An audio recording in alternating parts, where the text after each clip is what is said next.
अस्सलाम वालेकुम नाज़रीन, सियासत टीवी के प्राइम टाइम में आप सबका तहदीद से इस्तकबाल है। मैं हूं फरजान अहमद। सबसे पहले पेश है प्राइम टाइम की headlines. Young India skill university का क़याम एक अहम फैसला, रोजगार के मौके में इजाफा होगा। भोंगी के रुकने पार्लियामेंट और कांग्रेस लीडर CH किरण कुमार रेड्डी ने रविंद्र रेड्डी हुकूमत की लोकसभा में की सत्ताइश। कांग्रेस के सीनियर लीडर साबिक मरकजी वजीर सचिन पायलट पहुंचे हैदराबाद एयरपोर्ट पर हुआ शानदार इस्तकबाल। रविंद्र रेड्डी की क़यामगाह पहुंचकर की मुलाकात। ज़ात पात की मरदमशुमारी दुरुस्त तरीके से नहीं हुई, जहां गलतियां हुई वहां दोबारा सर्वे करवाया जाए। BRS MLC कविता ने लगाया कांग्रेस हुकूमत पर इल्ज़ाम। मुल्क में ग़िज़ाइयत और ग़िज़ाई तहफ़्फ़ुज़ को यकीनी बनाना ज़रूरी, बजट में मुनासिब रकम मुख्तस की जाए। राज्यसभा में कांग्रेस की साबिक़ सदर सोनिया गांधी ने उठाया मामला, कहा जल्द ही मरदमशुमारी भी करवाई जाए। कांग्रेस और आम आदमी पार्टी इत्तेहाद कर दे तो आज दिल्ली असेंबली इलेक्शन का नतीजा मुख्तलिफ होता। शिवसेना लीडर संजय रावत का रद्द-ए-अमल। और सऊदी अरब की सरजमीन पर फ़लस्तीनी रियासत के क़याम की तजवीज़ काबिल मज़म्मत, काबिज़ इसराइली वज़ीर आज़म नेतन्याहू के बयान को हमास ने ठुकरा दिया। हेडलाइंस आपने देखी और पेश है खबरों की तफसीलात। शुरुआत करेंगे बड़ी खबरों से। भोंगी के रुकने पार्लियामान और कांग्रेस लीडर CH किरण कुमार रेड्डी ने रविंद्र रेड्डी हुकूमत की सताइश की। लोकसभा में उन्होंने अपने खिताब के दौरान तेलंगाना कांग्रेस हुकूमत की तारीफ करते हुए कहा कि यंग इंडिया स्किल यूनिवर्सिटी का क़याम एक अहम फैसला है, इससे रोजगार के मौक़े में इजाफा होगा। Thank you, sir. I am proud to say, under the able and dynamic leadership of our Honorable Chief Minister of Telangana, Shri Anumula Revanth Reddy Garu, he is ambitiously setting up the Young India Skills University in Hyderabad, which is his brainchild, with an objective of providing job opportunities to the students, to imparting skill development training in accordance to the requirements of the local industries, which are having demand in collaboration with various companies in PPP model, and total of 17 priority sectors have been identified and will provide training to 2,000 people in the first year of 2025-26. And we will train the people every year, 20,000 people every year, and the state allocated rupees 100 crores on its part and want to create a corpus fund of about 300 to 500 crores. Now, my question to the ministry is, if there is any proposal from the central government to adequately fund this Young Skills University to make it grand success and to realize the goal of developed nation by 2047. Thank you very much. Congress के senior leader और साबिक़ मरकजी वजीर सचिन पायलट हैदराबाद के एक रोज़ा दौरे पर पहुंचे। हैदराबाद एयरपोर्ट पहुंचने के बाद कांग्रेस कारकुनों ने उनका शानदार इस्तकबाल किया। AICC सेक्रेटरी संपत कुमार और दीगर कांग्रेस लीडरान भी इस मौके पर मौजूद थे। सचिन पायलट ने चीफ मिनिस्टर रेवंत रेड्डी की क़यामगाह वाक़ जुबली हिल्स पहुंचकर रेवंत रेड्डी से मुलाकात की। इस मौके पर समझा जा रहा है कि गैर सगाली गुफ्तगू और मुज़ाकरात हुए हैं। कांग्रेस पार्टी के MLC उम्मीदवार नरेंद्र रेड्डी ने रियासती वज़रा की मौजूदगी में अपना पर्चा नामजदगी दाखिल कर दिया। आदिलाबाद, निज़ामाबाद, मेदक, करीमनगर ग्रेजुएट कांग्रेस के MLC उम्मीदवार नरेंद्र रेड्डी ने अपना पर्चा नामजदगी PCC के सदर महेश कुमार गौड़, रियासती वजीर उत्तम कुमार रेड्डी, श्रीधर बाबू, सीतक्का, पूनम प्रभाकर, कोंडा सुरेखा, जुबली कृष्णा राव और दीगर के साथ उनकी मौजूदगी में दाखिल किया। SRR कॉलेज से गीता भवन करीमनगर तक बड़ी रैली निकाली गई। गीता भवन जंक्शन पर खिताब में PCC के सदर वज़रा ने कहा कि अगरचे पिछली TRS हुकूमत पर 7.5 लाख करोड़ का खर्च था, लेकिन कांग्रेस हुकूमत अपने 14 महीने के दौरे हुकूमत में कई फलाही स्कीमें शुरू कर चुकी है और एक साल के अंदर 56,000 सरकारी मुलाजिमतें फराहम की गई। మంత్రులు, ఎమ్మెల్యేలు, MLCలు, సాక్షాత్ PCC ప్రెసిడెంట్ గారు అందరం కూడా వచ్చి ఈరోజు నరేందర్ రెడ్డి గారి యొక్క మద్దతుకు నామినేషన్ల సెట్లను సమర్పించినాం. ఈ సందర్భంగా యావత్ 4 జిల్లాలకు సంబంధించిన 6 లోక్సభ 42 శాసనసభ స్థానాలకు సంబంధించిన పట్టభద్రులందరికీ విజ్ఞప్తి చేస్తూ ఉన్నాం. మీ ఆశీర్వచనంతో సంవత్సరం క్రితం కాంగ్రెస్ ప్రజాపాలనకు అవకాశం ఇచ్చినారు. ప్రజాపాలనకు అవకాశం ఇచ్చినాక ఎన్ని రకాల సంక్షేమ కార్యక్రమాలను కొనసాగిస్తూ ఉన్నామో, తెలంగాణ ఆకాంక్షలకు ముఖ్య కోరిక అయిన నిరుద్యోగ సమస్యను పరిష్కరిస్తూ 55,000 ఉద్యోగాలు ఏ విధంగా ఇచ్చినామో, భవిష్యత్తు జాబ్ క్యాలెండర్ ఏ విధంగా ఇచ్చినామో, పట్టభద్రులకు సంబంధించిన విద్యా వ్యవస్థను భారీ మెజార్టీతో గెలిపించవలసిందిగా ప్రార్థన. ఈ సంవత్సరం పరిపాలనలో మీరు చూసిండ్రు, పట్టభద్రుల విషయంలో నిరుద్యోగులైనా సరే, టీచర్లైనా సరే, గవర్నమెంట్ ఎంప్లాయీస్ అయినా సరే, ప్రైవేట్ రంగంలో పనిచేసే వాళ్ళు సరే, ఈరోజు కాంగ్రెస్ ప్రభుత్వం మీ మంచి కోరుతూ, మీ క్షేమం కోరుతూ అనేక నిర్ణయాలు తీసుకుంది. నిరుద్యోగులైన పట్టభద్రుల కోసం 55,000 ఉద్యోగాలు ఇవ్వడం జరిగింది. గత 10 ఏళ్లుగా డిఎస్సి నిర్వహించలేదు. 11,000 టీచర్ల ఉద్యోగాలు మేము ఇవ్వడం జరిగింది. అదేవిధంగా గవర్నమెంట్ ఎంప్లాయీస్కి, గవర్నమెంట్ టీచర్స్ ప్రమోషన్స్, ట్రాన్స్ఫర్ విషయంలో మరి అన్ని విధాలుగా ముందుకు పోయిన విషయం కూడా గుర్తు చేస్తున్నాము. మిత్రులారా, గ్రాడ్యుయేట్స్, పట్టభద్రులు గతంలో కూడా మీరు కాంగ్రెస్ పార్టీ అభ్యర్థి జీవన్ రెడ్డి గారికి ఏ విధంగా భారీ మెజార్టీ ఇచ్చారో, అదేవిధంగా విద్యావంతుడు, విద్యా సంస్థల అధిపతి నరేందర్ రెడ్డి గారి కూడా భారీ మెజార్టీ గెలిపించండి. శాసన మండలిలో మీ గొంతుగా ఉంటాడు. మా సహచర మంత్రివర్గ పెద్దలు, అదే దాంతోపాటు పిసిసి అధ్యక్షుల వారు నరేందర్ రెడ్డి గారిని భారీ మెజార్టీతో గెలిపించాలని ఈరోజు ఈ 4 జిల్లాలకు సంబంధించి కరీంనగర్, మెదక్, నిజామాబాద్, ఆదిలాబాద్ జిల్లాకు సంబంధించిన మేధావులు, అదేవిధంగా చదువుకున్న ప్రతి వ్యక్తికి మార్పు కోసం కోరిన మా సోదరులకు, సోదరిమణులందరూ, మా జర్నలిస్ట్ మిత్రులందరికీ కూడా హృదయపూర్వకంగా మనవి చేస్తూ ఉన్నాం. మార్పు తీసుకొచ్చే క్రమంలో ఉద్యోగాల ఖాళీలు కానీ, టీచర్ల నియామకం కానీ, టీచర్ల సంబంధించిన ట్రాన్స్ఫర్లు కానీ, ప్రమోషన్లు కానీ, ఈరోజు విద్యా వ్యవస్థలో నలుమూలలో మార్పు రావాలని, దానికి మొదటి అడుగు మొదలుపెట్టి ఈరోజు నైపుణ్యం పెంచే కార్యక్రమ భాగంలో స్కిల్స్ యూనివర్సిటీని ఏర్పాటు చేసుకొని ఈరోజు ప్రతి ఒక్కరికి కూడా ఉపాధి అవకాశాలు కల్పించాలి, నిరుద్యోగ యువతకి ఉపాధి కల్పించాలని ప్రయాణం చేస్తూ ఉన్న మా కాంగ్రెస్ పార్టీ ప్రభుత్వం, ముఖ్యమంత్రి రేవంత్ రెడ్డి గారు, మరి వారి నాయకత్వంలో, మా పిసిసి అధ్యక్షులు మహేష్ కుమార్ గారి నాయకత్వంలో, మా రాహుల్ గాంధీ గారు, साबिक़ा रियासती वज़ीर हरीश राव ने कांग्रेस हुकूमत पर इल्ज़ाम लगाया कि वो KCR किट्स और रैतुबंधु और दीगर स्कीमों के रकमात में कमी कर रही है। रैतुबंधु के 15,000 में से 9,000 काट लिए गए, पेंशन में कमी की गई। हरीश राव ने सवाल किया कि क्या यही अवामी हुकूमत है। అన్ని కోతలేవి, గొర్రె పిల్లలు ఇవ్వకుండా 2వ విడత గొర్రె పిల్లలకు కోత పెట్టిర్రు, మత్స్యకారులకు, గంగపుత్రులకు చేప పిల్లలు ఇవ్వకుండా కోత పెట్టిండ్రు. మీదంతా కోతలే. ఎన్నికల ముందు ఆ కోతలు, ఎన్నికలైనాక ఈ కోతలు. దయచేసి కందులు గాని, సన్ఫ్లవర్ గాని, గ్రౌండ్ నట్ పండించిన రైతులకు కోతలు లేకుండా, షరతులు లేకుండా రైతు పండిన కాడికి, పంట పండించిన కాడికి మద్దతు ధరకు పంటను కొనుగోలు చేయాలని చెప్పి డిమాండ్ చేస్తున్నాం. సన్ఫ్లవర్ కూడా వెంటనే కొనుగోలు కేంద్రాలు స్టార్ట్ చేయాలని కూడా డిమాండ్ చేస్తున్నాం. ఇక రైతు బంధు ఊరిచ్చుడు ఎక్కువ, దసరాకేస్తామన్నారు, కొత్త సంవత్సరం అన్నారు, 26 జనవరి అన్నారు, ఇప్పటికి వేసింది ఎకరం అన్నారు. ఆ ఎకరానికి కూడా వాళ్ళే 15,000 అంటది, 6,000 అయ్యబడుతుంది, 9,000 అయితే ఎగబెట్టిర్రు. వానకాలం అయితే సప్పుడే లేదు. ఆ ఇచ్చే 6,000 చక్కగేసిండ్రా. నిన్న సిరిసిల్లకేలో ఒక రైతు కనకవ్వ, ఇది గవర్నమెంట్ అకౌంట్, ఇది నాది కాదు, వాళ్ళు ఇచ్చిన ఏది గవర్నమెంటే ఆన్లైన్ లో మెసేజ్ పంపింది. సిరిసిల్లలో రైతు కనకవ్వకు ఏముంది, ఇలా కనకవ్వకు 31 గుంటల భూమి ఉన్నది. ఆమెకు ఎన్ని పైసలు వేసిందంటే 1,650 వేసిరు. 31 గుంట ఉంటే 1,650 పడతాయా? అద్దెకరం ఉన్న 3,000 పడాలి. 31 గుంట అంటే ఎంత పడాలి? అంటే మీరు ఇల్లు కూడా కోత పెట్టిరు. ఇప్పుడు ఇచ్చే రైతు బంధువులు కూడా కోత. 31 గుంటలున్న కనకవ్వకు 1,650 మాత్రమే రైతు బంధు వేసిండ్రు. వాస్తవానికి ఎంత పడాలి లెక్క తీరి? 4,650 పడాలి. 1,650 పడ్డాయి. అట్లా కూడా వాళ్ళే. అంటే ఆ అమ్మకు కనకవ్వకు 4,650 రావాలి. మరి 1,650 పడుడేంది? ఇవాళ ఎవరో బుస్సాపూర్ రైతు వచ్చిండు, ఆయన కూడా ఇట్లా చెప్పిండు, సార్ నాది 22 గుంటలు ఉంటే 1,400 పడ్డది సార్ అంటుండు. ఇవేం కోతలు నాకు సమజైతలేదు. ఎకరం దాకా పడ్డది అన్నారు. చాలా మంది నాది 35 గుంటలు ఉంది, నాకు పడలేదు, నాకు 36 गुंटल ఉంది, పడలేదని వీళ్ళు అంటున్నారు.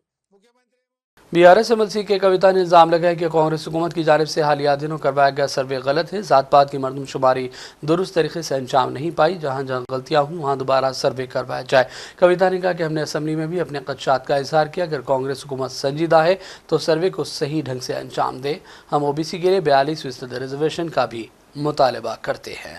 done the OBC caste census and they are going to give 42% reservation to OBCs in Telangana, which unfortunately is far from reality because the caste census conducted has many discrepancies and many of the organizations who've been constantly campaigning for these causes have expressed their concerns.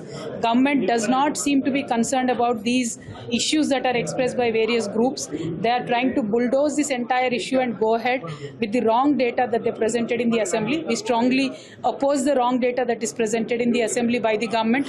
They have shown the number of OBCs as very less percentage, and unfortunately Mr. Rahul Gandhi also spoke about the same thing in the parliament. So if the Congress party is really sincere in giving reservations to OBCs politically, they should reconduct this survey properly. Wherever it is not conducted, it has to be reconducted. The number of BCs should be spoken out and submitted in the assembly openly. This is our fundamental demand, and we are demanding 42% reservation to be for the OBCs should be given. The bill should be introduced in the assembly, and BRS party will support it unequivocally. Other than that, the UGC bill, the UGC new guidelines that have been brought by the BJP government are trying to gain the control of the universities across the nation. It is a really unfortunate move because this country needs youth leadership. Youth leadership develops only through universities which give way to free and fair thinking in this nation.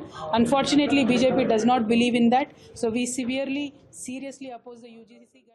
मौलाना सैयद गुलाम अफजल बयाबानी अलमारूफ खुसरो बादशाह chairman हज committee Telangana ने टेकी मस्जिद नामपली हैदराबाद का दौरा किया और आज़मीन हज के छठे ओरिएंटेशन ट्रेनिंग कैंप का जायजा लिया। इस मौके पर दीगर उलमाए कराम और नुमाइंदा शख्सियात भी इनके हमरा मौजूद थी। याद रहे कि रवा साल है 2025 के लिए खुसरो बादशाह ने बेहतरीन इंतजाम करवाने का यकीन दिलाया है। एक ऐसी खबर भी आ रही है कि सऊदी अरब ने इस साल बच्चों के हज के पर इम्तना लगाया है। इस सिलसिले में मज़ीद तफसीलात का इंतज़ार है। हैदराबाद के यूनानी फार्मेसी से जुड़े जिम्मेदारान के खुसूसी इजलास इदारा सियासत के दफ्तर के अहाते में मुनक़िद हुआ, जिसमें MLC आमिर अली खान को तहनीत पेश की गई और यूनानी निज़ाम तिब से वाबस्ता माहिरीन और यूनानी फार्मासिस्ट की सरपरस्ती की अपील की गई। यूनानी तेलंगाना मेडिसिन मैन्युफैक्चरर्स एसोसिएशन की इस मौके पर तश्कील दी गई और कौमी सतह की यूनानी कॉन्फ्रेंस मुनक़िद करने का फैसला भी किया गया। एसोसिएशन के सदर डॉक्टर फजल अहमद, डॉक्टर कृष्णा प्रसाद, नायब सदर general secretary doctor Minhaj Khan, joint secretary Rohit Gupta, joint secretary Mohammad Jasimuddin Nizami, general secretary और हकीम मोहम्मद हुसामुद्दीन इस मौके पर मौजूद थे। जमाना ऐसा है, उसके हिसाब से हमारा बदलना है। चाहे जिस तरीके से जो चीज़ राइज करना चाहें उससे पहले माहौल बनाया जाए, तो वैसे ही मैं समझता हूँ कि आप लोगों के वास्ते भी एक माहौल बनाना पड़ेगा। जो रुकावटें आ रही हैं उसको दूर करने के लिए बैठ जाओ। देखिए, मैं 1980s की अगर बात करूं तो ये कहा जाता था कि 140 जो भी रहता शुगर में नहर पे जो ब्लड टेस्ट करते, फास्टिंग ब्लड शुगर में 140 के निशाने को नॉर्मल बोला जाता। अब आज 110 की आए तो थोड़ी पहले शुरू करा। तो ये कहीं ना कहीं एक बहुत बड़ी रैकेट है। आप अगर वेस्टर्न मीडिया को फॉलो करेंगे तो हर जगह यही कहा जा रहा है कि जो एलोपैथिक ड्रग्स का माफिया है, मैं समझता हूँ कि आप जो अभी एसोसिएशन बनाए, मैं समझता हूँ कि वैसा नहीं होना चाहिए। होना ये चाहिए कि आप लोग ये करिए कि कोई एक कॉन्फ्रेंस करेंगे, पूरे हिंदुस्तान से बुलाइए या आज अड़ोस पड़ोस में भी किसी को बुला सकते हैं, तो बुला के एक कॉन्फ्रेंस करके ये बताने की कोशिश करिए कि आज भी यूनानी सिस्टम कारामद है, कर सकते हैं। ये बताने की अगर कोशिश हुई तो फिर मैं समझता हूँ कि जो मिसअंडरस्टैंडिंग फैलाई जाए, खासतौर पे यूनानी हो या आयुर्वेदा के लिए सरकारी सरपरस्ती होने की वजह से आयुर्वेदा के ऊपर ज्यादा आंच नहीं आ रही। यूनानी को यकीनन आप जैसा कहें कि कहीं ना कहीं जैसा उर्दू को मुसलमानों से जोड़ के उर्दू को नुकसान पहुंचाए, वैसा ही यूनानी को भी मुसलमानों से जोड़ के नुकसान पहुंचाया जाए। तो इसको हल करने के लिए मैं ये मानता हूँ कि आपको फिर उसी दम और खम के साथ आगे बढ़ना है, ताकि काउंटर करने के लिए यकीनन मैं मानता हूँ कि आपके पास उतने वसाइल नहीं होंगे जितने एलोपैथिक ड्रग्स के पास होते हैं। मी सेवा सेंटर्स पर नए राशन कार्ड्स के लिए दरखास्तें दाखिल की जा सकती हैं। तेलंगाना हुकूमत ने राशन कार्ड्स के लिए दरखास्तों को हासिल करने का अमल शुरू किया है। हमारे नुमाइंदे शेख निजामुद्दीन लेख ने चंद अफराद से इस हवाले से बातचीत की। 10 तारीख फरवरी की आज से स्टार्ट हो गया है राशन कार्ड 4 बजे से अपने घर के मिसावा में जाकर अप्लाई करिए नए राशन कार्ड के लिए। और करेक्शन के लिए भी साइड ओपन है, जो लोग अपने बच्चों के नाम ऐड करना चाह रहे हैं वो भी कर सकते हैं। तो पूरी आवाम से ये दरख्वास्त है कि अपने अपने घरों के पास जो जो मिसेवा है वहाँ पे जाके अपने नए राशन कार्ड के लिए अप्लाई करिए। और जो लोग पहले से अप्लाई करके रखे हुए हैं नाम ऐड करने के लिए या नाम निकालने के लिए, उनके लिए नहीं है ये सहूलत। जो बिल्कुल भी अभी तक नहीं डाले राशन कार्ड के लिए, ये उनके लिए नया राशन कार्ड की सहूलत है। अपने अपने घरों के पास जाकर नए राशन कार्ड के लिए अप्लाई करिए।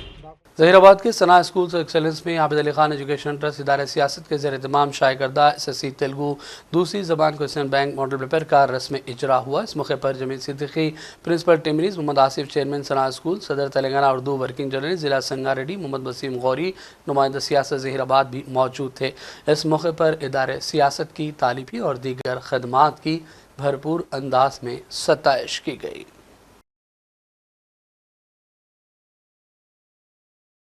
ग्रेटर हैदराबाद की हदूद में बगैर लाइसेंस के चलाई जाने वाली गोश्त की दुकानों को ग्रेटर हैदराबाद म्यूनसिपल कॉरपोरेशन के अहदेदारों ने आज सुबह मोहर बंद कर दिया।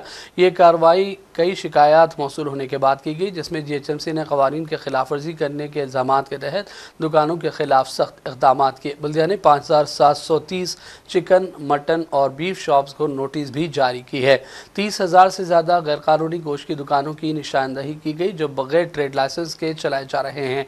हुकाम ने कहा कि इन दुकानों में सफाई का नाक़िस इंतज़ाम है। कई दिनों तक बासी और ख़राब चिकन और मटन भी ज़ख़ीरा करके फ़रोख्त हो रहा था। इसके अलावा कई दुकानों में GHMC स्टैम्प के बगैर मटन भी आवाम को फ़रोख्त किया जाता रहा। इंतज़ामिया ने इंतबाह दिया कि अगर नोटिस जारी होने के बाद भी दुकानों के तरीक़े में बेहतरी न आई तो उनको मुकम्मल तौर पर सील कर देंगे। फूड पॉइजनिंग के बढ़ते केसेस को देखते हुए GHMC ने ये कार्रवाई की।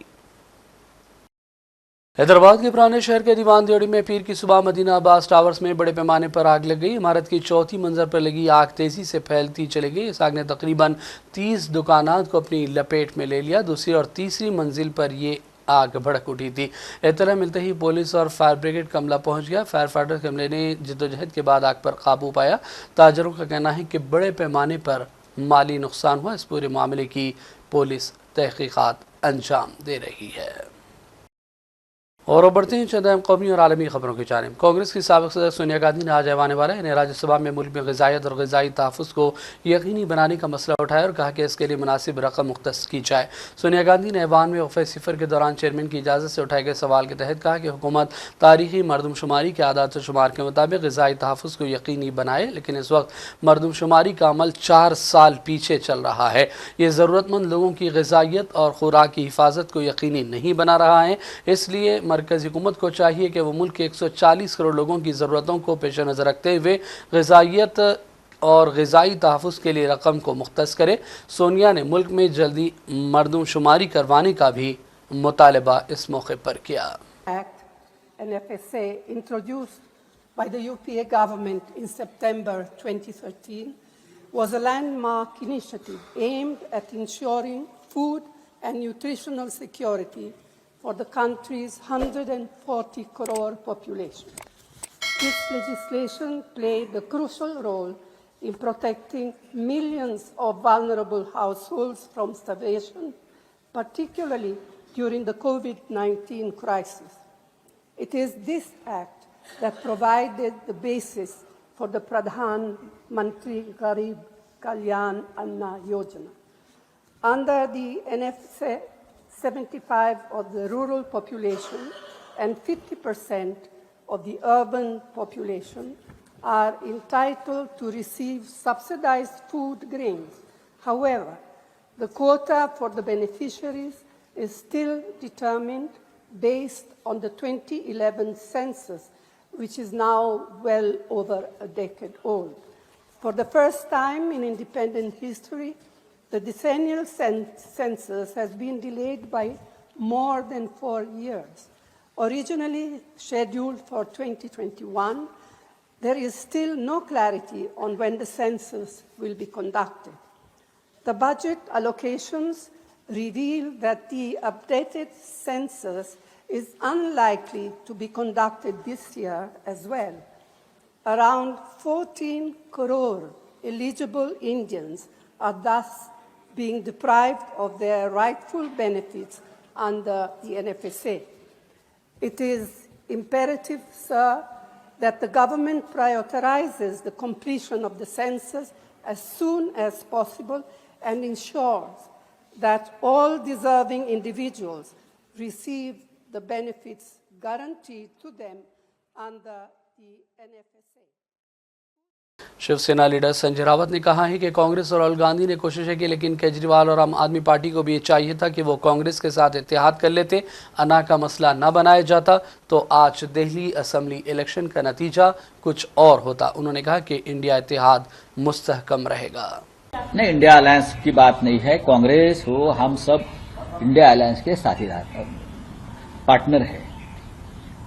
कांग्रेस हमारा बड़ा पार्टनर है, सीनियर पार्टनर है, राष्ट्रीय पार्टी है। राहुल जी हमारे नेता है, लेकिन हमारे जैसे जो लोग हैं जो महाराष्ट्र में सालों साल से अलायंस में या अखाड़े में काम करते, उनको लगता है कि ये सबकी जिम्मेदारी होती है। खास करके जो बड़ा पार्टनर होता है उनकी जिम्मेदारी होती है कि सबको संभाल कर आगे लेकर जाइए। ये जिम्मेदारी आपकी भी थी, बैठकर बात करना चाहिए था। क्या हो गया, आपने सत्ता गंवाई और कांग्रेस को कुछ नहीं मिला। अगर दोनों बैठते, बातचीत होती, दो कदम कोई आप वाले आगे पीछे करते या कांग्रेस वाले करते, तो शायद मुझे लगता है जिस तरह से बीजेपी को जीत मिली है वो नहीं मिलती। तो इसके पीछे आप क्या कारण मानते हैं, किसकी वजह से? सब लोग, everybody is responsible for this defeat. आप भी जितनी जिम्मेदार है उतनी कांग्रेस भी है। अहंकार नहीं होना चाहिए, ईगो नहीं होना चाहिए अलायंस की राजनीति में, यह हमारा कहना है। महाराष्ट्र में हमने 25 साल तक बीजेपी के साथ काम किया है। 25 साल एक अलायंस टिकना ये बड़ी बात है।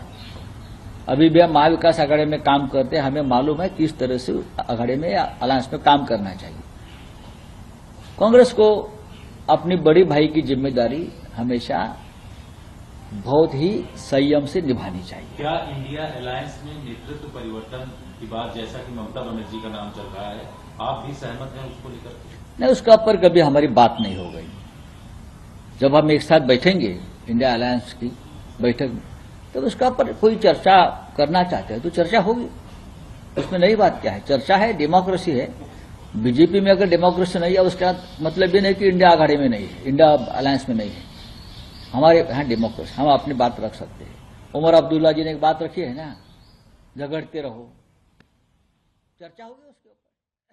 फ़लस्तीनी मुनज़्ज़म तंजीम हमास ने सऊदी अरब की सरजमीन पर फ़लस्तीनी रियासत के क़याम की तजवीज़ पर काबिज़ हुकूमत के वज़ीर आज़म नेतन्याहू के बयान की सख्ती से मज़म्मत की और इसे फ़लस्तीनी अवाम के ख़िलाफ़ दुश्मनी करार दिया।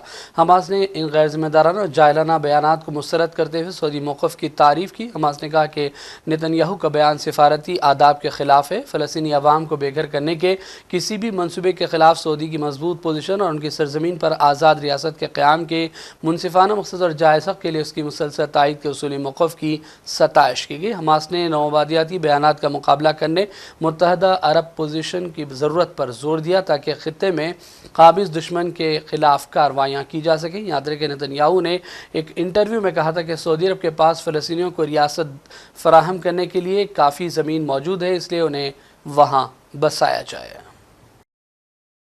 अमेरिकी सदर ट्रंप ने कहा कि ईरान पर बमबारी करने के बजाय ईरान से एटमी डील करने को तरजीह देंगे। दूसरी जानिब ईरान ने अपने रद्दअमल में कहा कि अमेरिका से बातचीत फ़ायदेमंद नहीं होगी क्योंकि अमेरिका अपने मौक़िफ़ पर कायम नहीं रहता, मुआहदों को तोड़ दिया जाता है। पेश है इस हवाले से सियासत टीवी की ये रिपोर्ट।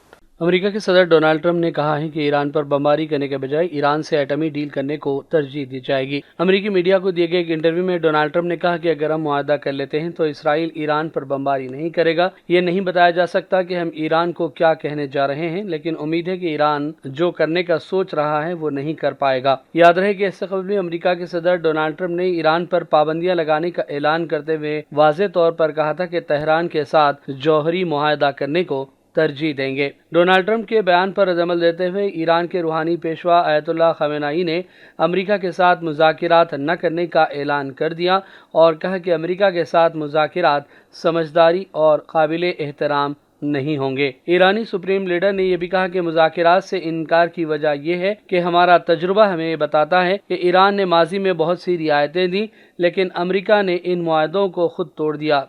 ऐसी हुकूमत के साथ बातचीत करने का कोई फ़ायदा नहीं होगा। आयतुल्लाह खामेनाई ने भी कहा कि अगर अमेरिका ने हमारी सलामती को ख़तरे में डाला तो हम अमेरिका की सिक्योरिटी को ख़तरे में डाल देंगे।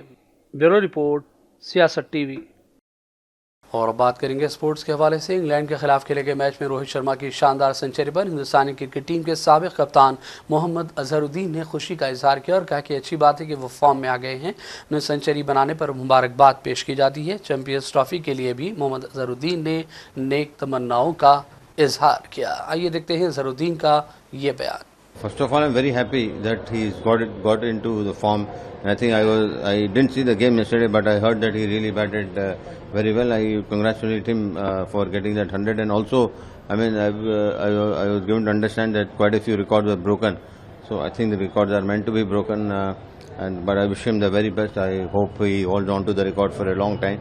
And I wish him the very best for the Champions Trophy. You know, if the way he played yesterday, if he keeps playing like that in the Champions Trophy, I have no doubt that India would definitely succeed in the Champions Trophy. And also take this opportunity to wish the Indian team the very best. And I would just them to go there and enjoy the game and then bring the Champions Trophy back. Do you think that he has many more years to play so? Well, I think it's an individual decision. I think it's better if you ask him, you know, because I mean nobody, I mean, has a right to, I mean, comment, you know, about a player's retirement, because it gets very touchy. Sometimes when a player is played for so long and you start talking about his retirement, it gets a little bit touchy. But I think it's up to the individual, and I think he has done well. He's got a good form. He's got his form back. Hopefully he'll keep this form keeps going, and then I mean he'll go into the Champions Trophy as well. All the very best to the Indian team. Right, so thank you so much. कल CM साहब ने जो बोला था कि one nation one election is not exactly one nation one election. It's PM Modi's agenda of one party and one person. How do you see this statement? No, I think he's really said whatever he said was very correct. And I think when the CM has given the statement, I have not much to say. And I think he's given the statement, which is very, very true. I fully back him. What is your opinion on one? No, my opinion is the same. Sir, Priyanka Gandhi ji has also given a statement that, you know, the BJP is indeed weakening the democracy of this country. Do you feel the same? Well, I think this has been happening for so many years, you know, because I think we have to arrest this problem as soon as we arrest it. और अब आखिर में headlines पर डालेंगे एक और नजर। Young India skill university का क़याम एक अहम फैसला, रोजगार के मौके में इजाफा होगा। होंगी के रुकने पार्लियामेंट और कांग्रेस लीडर CH किरण कुमार रेड्डी ने रविंद्र रेड्डी हुकूमत की लोकसभा में की सत्ताइश। कांग्रेस के सीनियर लीडर साबिक मरकजी वजीर सचिन पायलट पहुंचे हैदराबाद एयरपोर्ट पर हुआ शानदार इस्तकबाल। रविंद्र रेड्डी की क़यामगाह पहुंचकर की मुलाकात। ज़ात पात की मर्दमशुमारी दुरुस्त तरीके से नहीं हुई, जहां गलतियां हुई वहां दोबारा सर्वे करवाया जाए। BRS MLC कविता ने लगाया कांग्रेस हुकूमत पर इल्ज़ाम। मुल्क में ग़िज़ाइयत और ग़िज़ाई तहफ़्फ़ुज़ को यकीनी बनाना ज़रूरी, बजट में मुनासिब रकम मुख्तस की जाए। राज्यसभा में कांग्रेस की साबिक़ सदस्य सोनिया गांधी ने उठाया मामला, कहा जल्द ही मर्दमशुमारी भी करवाई जाए। कांग्रेस और आम आदमी पार्टी इत्तेहाद कर दे तो आज दिल्ली असेंबली इलेक्शन का नतीजा मुख्तलिफ होता। शिवसेना लीडर संजय रावत का रद्द-ए-अमल। और सऊदी अरब की सरजमीन पर फ़लस्तीनी रियासत के क़याम की तजवीज़ काबिल मज़म्मत। काबिज़ इसराइली वज़ीर आज़म नेतन्याहू के बयान को हमास ने ठुकरा दिया। प्राइम टाइम का सिलसिला फ़िलहाल यहीं ख़त्म करते हैं। मोहम्मद फरजान अहमद को पूरी टीम के साथ इजाज़त दें। देखते रहिए सियासत TV। अल्लाह हाफ़िज़।